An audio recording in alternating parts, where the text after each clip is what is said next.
Hey guys, it's Andy from Sold by Auctions. Welcome to episode 4, part 2 of our Sold by series, Fail to Prepare, Prepared to Fail. And this time I'm going to do a little video that you may want to show some of your vendors, because when it comes to vendors and making sure that they are rational in thought so that they make right decisions during and in that middle part of the auction process, it is absolutely crucial that you talk about all possible eventualities and all possible avenues that this auction could go down. Now, I found very early on in my auction career that without knowing all the different outcomes, those vendors are much more likely to make a bad decision because of the fact that they haven't had a chance to even think about whether it sells, whether it doesn't sell, whether you're close to reserve or whatever the situation is. So what I find, and this is what I do with all of my vendors that I go and meet before doing an auction, we'll talk about all the different scenarios. So what I'm going to do for you today is just give you my basic script as to what I say to vendors, and it gives them that clarity of thought so that if you go in during a break and they've got a crucial decision to make, you're confident that they're at least going to be absolutely aware of what the situation is and therefore be able to make a much more logical decision that isn't driven by that emotion of not selling, pride takes over, and you may potentially miss out on getting the right result on the day.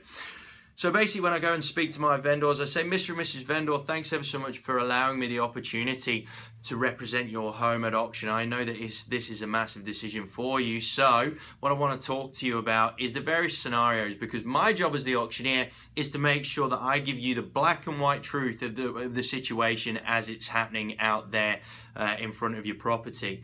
So my job is to read body language, to try and work out and deduce whether or not there's going to be more bids out there based on how many bids we've had so far and from how many bidders we've had those bids from.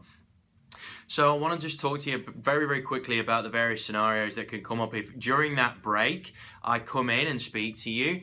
The various scenarios are such that, so worst case scenario is the fact that we are miles away from reserve, we've had few or no bids, and it doesn't look like there's going to be much activity out there. Now, all being well, that's not the case, but I do need to talk about that just in case that does happen.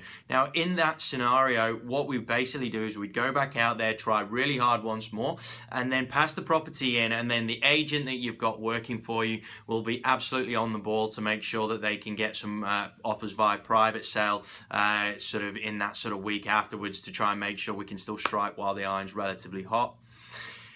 The next scenario is that we've had a few bids and we've got close to the reserve, but we haven't quite made it there yet. Now, in that scenario, you've got a couple of options. First off, you can hold your reserve where it's at.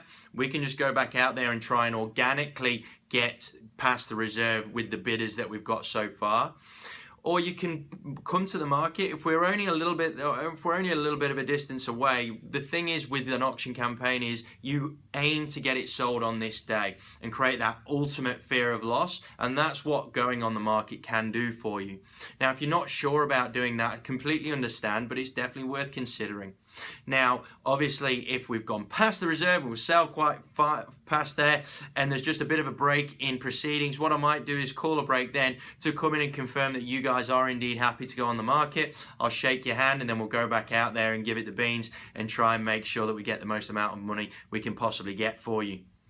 So guys, make sure that you speak to your vendors in this sort of language. You've got to talk about worst case, okay case, good case scenario, and then the best case scenario, which is that you've sold past reserve and everyone's happy.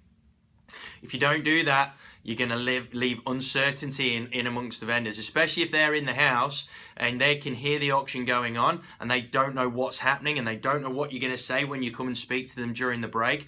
So make absolutely sure, ideally in that last vendor meeting before the day, or during that campaign when you've got your auctioneer, to give them a quick call and just prep them for the day itself, or at the very least, once the auctioneer arrives, you've got to have that 2-minute confidence booster with the clients to make sure that they know that the auctioneer is very much on their side. Guys, I hope that helps. Feel free to show that to vendors. If you have any vendors and you would like me to give them a call, feel free to touch base with us. Otherwise, take care and we'll see you next time.